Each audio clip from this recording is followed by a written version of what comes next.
Então, chegou a hora, vamos falar de avaliação inicial, mas antes da gente falar, aproveitar que a maioria das pessoas já chegaram, já estão aí, eu quero me apresentar para quem de repente não me conhece. Então vamos lá fazer um quebra-gelo agora? Um grande prazer estar aqui com vocês, eu me chamo Anderson Nascimento, atualmente eu faço parte do Corpo de Bombeiros Militar do Estado do Rio de Janeiro, atuo com atendimento pré-hospitalar há aproximadamente 15 anos, então eu quero dividir um pouco do conhecimento que eu tenho com vocês, seja do SAMU, seja de regulação médica, seja do atendimento pré-hospitalar dentro da corporação.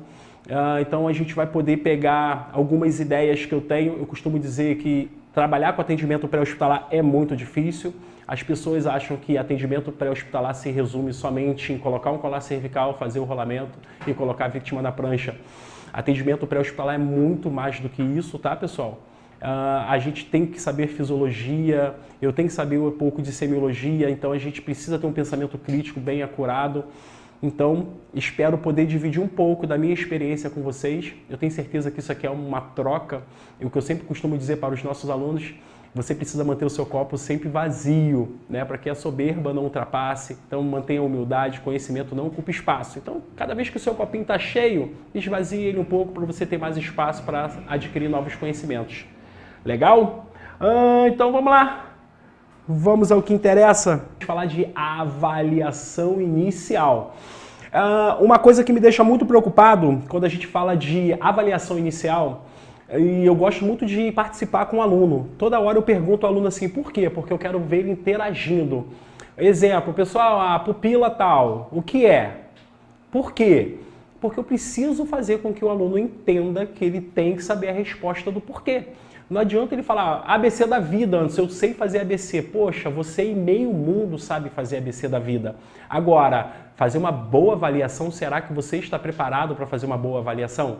Será que nós estamos preparados para fazer uma boa avaliação? Isso aí, se eu não me engano, é letra... Que letra está aí? Está lá no final isso aí, né? Não, bota lá no início, é quase o final. Esse é o último slide. Vamos lá no iniciozinho. Avaliação inicial. Só estamos ajustando a tela aqui, tá, pessoal? Para facilitar, a gente pode colocar no fluxograma. É o terceiro slide, se eu não me engano.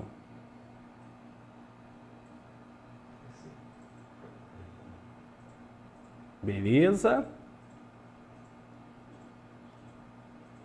Então, voltando aí, pessoal. Então, quando eu falo de avaliação inicial, quando eu pergunto para o meu aluno o que é avaliação inicial, ele fala ABC. Bacana, dá para sustentar isso, dá para sustentar. Mas o que você faz no ABC? Então, a maioria fala o seguinte, mão na testa, mão no queixo, se não for vítima de trauma, posso fazer hiperextensão, boa ventilação, circulação.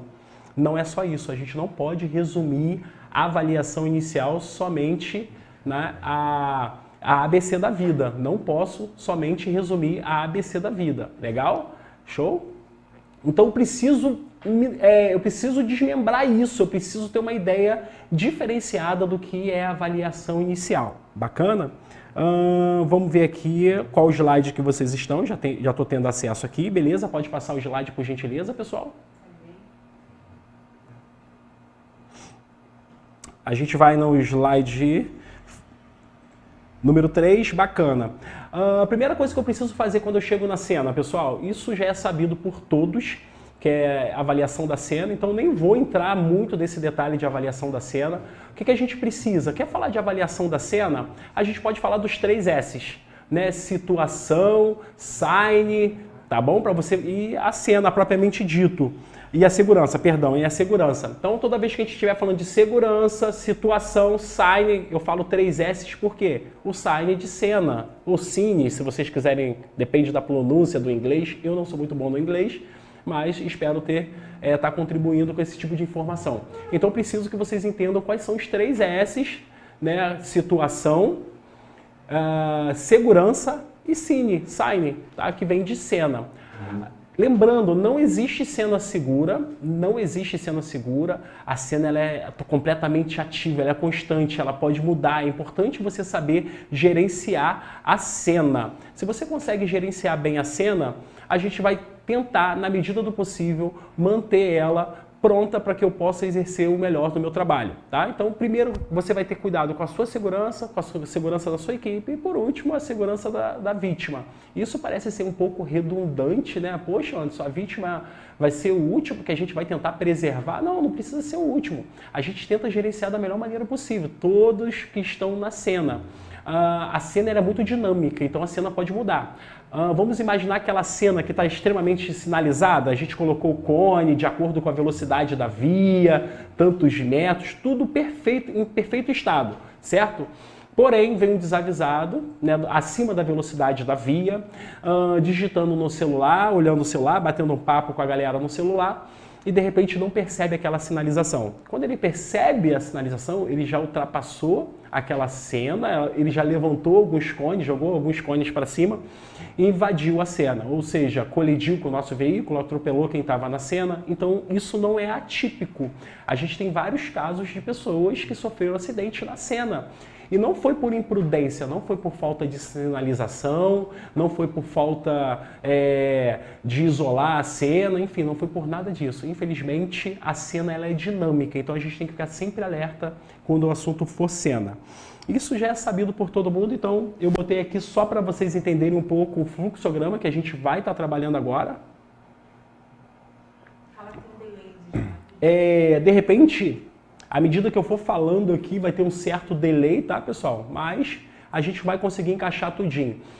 A gente vai falar também em breve de IMV, incidente com múltiplas vítimas, mas eu quero dar uma palhinha aqui. Quando o assunto é múltiplas vítimas, o que seria um acidente ou um incidente com múltiplas vítimas, Anderson? Depende muito. Algumas literaturas costumam dizer que incidente com múltiplas vítimas é aquele acidente que atingiu um número de pessoas no qual uma ambulância não dá conta. Incidente com múltiplas vítimas pode ser, de repente, um incidente que envolve de 5 ou mais pessoas. E aí eu posso considerar também incidente com múltiplas vítimas, de repente, eu num ambiente que eu só tenho uma ambulância e essa ambulância não tem como tomar conta de 3, 4 pacientes. Então a gente pode considerar isso também um incidente com múltiplas vítimas, porque eu não tenho recurso suficiente para atender essas pessoas. Eu vou precisar captar recursos de outros locais, de outro município. Então, dependendo da situação, você pode considerar isso como incidente de múltiplas vítimas, tá? Isso é comum também de acontecer.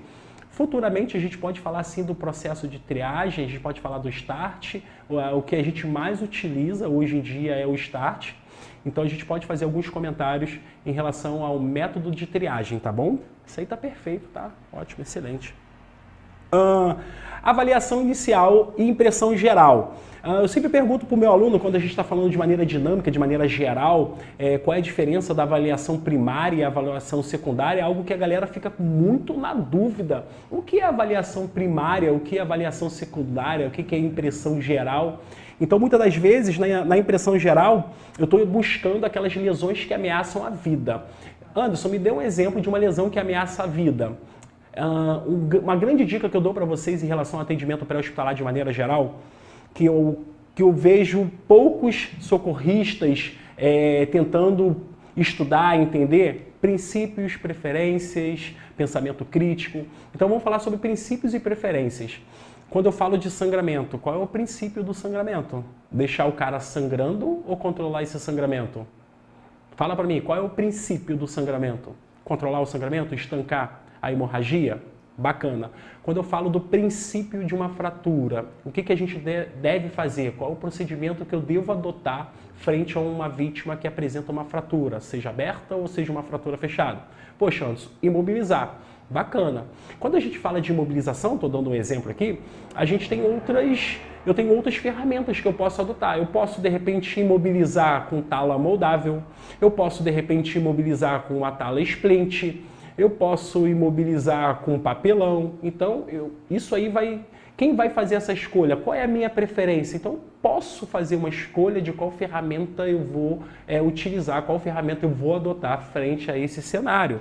Então, eu gosto muito de lidar com princípios e preferências. Qual é o princípio daquela situação? Então, o princípio ele é imutável, ele não vai mudar, ele é único, tá? O princípio é deixar sangrar um pouquinho e depois controlar. Não existe. O princípio do sangramento é o quê? Sempre controlar o sangramento, legal?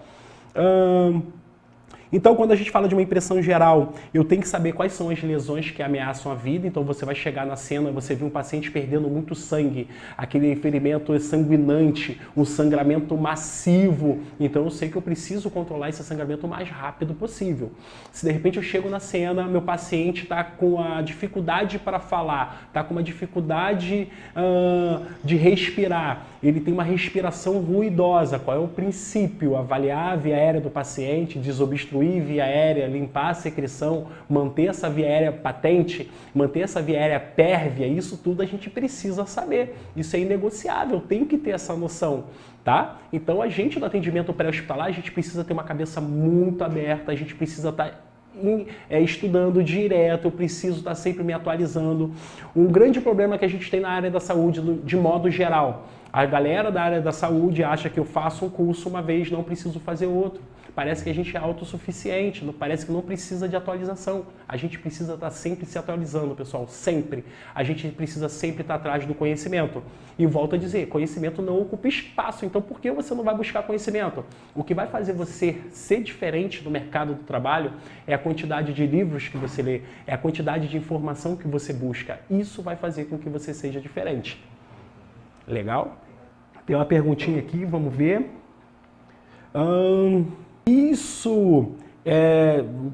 Vamos ver aqui, isso aí é quando a quantidade de vítimas supera o recurso do material. Perfeita, então isso aí a gente está falando do IMV, incidente com múltiplas vítimas, tá? Então quando eu tenho um número de vítimas no qual não tem recurso e material suficiente, isso pode acontecer com 3 pessoas, 4 pessoas. Né? Eu tenho um número de 3, 4 pessoas e de repente eu só tenho uma ambulância na cidade. Eu moro no interior. Vamos imaginar que aqui no interior, a ambulância do SAMU, na base do SAMU, só tem uma ambulância nesse dia. As outras estão inoperantes, uma está fazendo TIH, transporte hospitalar. Então teve uma colisão de uma van ou um capotamento de um veículo, de um automóvel, com 3 vítimas. Porém, a minha ambulância só vai dar suporte a 2 vítimas no máximo. Dependendo ainda da classificação dessas vítimas. Então, assim, dependendo do recurso que eu tiver, o número de vítimas pode também fazer a diferença, tá? Não precisa ser sempre 5, não precisa ser mais do que 5, depende muito dos recursos que nós temos. Se de repente a gente não tiver uma base do Corpo de Bombeiros, se não tiver uma autopista por perto, alguma outra agência que possa dar um suporte pra gente, então a gente vai considerar isso também um IMV, tá bom?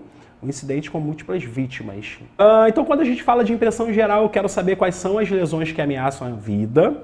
Então, a gente pode falar aí de um choque descompensado, perda volêmica, traumatismo crânioencefálico, um pneumotórax simples que não foi tratado e virou um pneumotórax hipertensivo e a gente não sabe e ele só está evoluindo, tamponamento cardíaco. Então, assim, tem várias clínicas que a gente pode colocar aqui para perceber que são lesões graves que se a gente não descobrir, se a gente não perceber, se a gente não tratar, essa vítima vai a óbito em questões de minutos, tá?